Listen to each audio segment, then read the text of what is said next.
Começar essa ministração advertindo os irmãos de que o ministério apostólico de outra palavra não abandonou a doutrina bíblica acerca de eleição e predestinação. E não somente nós não abandonamos, como também nós não deixamos de crer que há uma verdade bíblica, sobretudo neotestamentária do Novo Testamento, que ensina claramente acerca da soberania de Deus no que tange ao seu amor eletivo, à escolha daqueles a quem ele quis escolher e para que fizessem parte do supremo propósito de Deus. Eu digo isso porque durante muitos anos de ministério, nós batemos na tecla desta doutrina.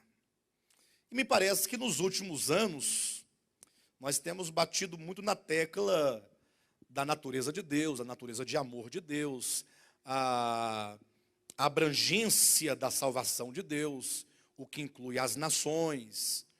E, eventualmente, os irmãos poderão estar pensando assim, ora, será que o ministério agora abandonou o calvinismo e abraçou o arminianismo? Talvez as pessoas que não estejam acompanhando de perto tudo que temos falado e do modo como temos falado, possam chegar a essa equivocada conclusão. Mas o próprio questionamento já é confuso e já é também contraditório, porque nós nunca fomos calvinistas. Embora nós creiamos na doutrina da eleição e predestinação, que seja bíblica, isso não significa que sejamos calvinistas, até porque quando o Calvino nasceu, a Bíblia já havia há 1500 anos, aproximadamente. Eu não estou precisando datas. Então a mensagem já está aqui escrita antes de Calvino nascer, pelo menos 1400 e poucos anos. Então a doutrina da eleição e predestinação não se vincula diretamente a Calvino.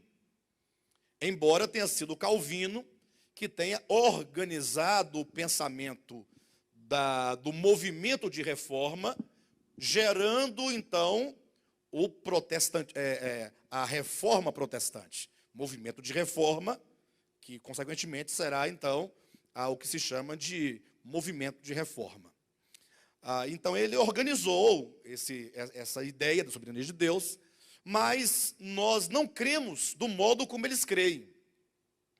Nós acreditamos que a doutrina da eleição e predestinação, até mesmo o livro que nós temos escrito, ele carece de um complemento, ele carece de talvez ser acrescentado mais uns 2 ou 3 capítulos para incluir o que na época nós não tínhamos o interesse em falar, em razão da ênfase que trabalhávamos. Vou explicar a questão da ênfase. Mas o fato é que nós acreditamos que Deus...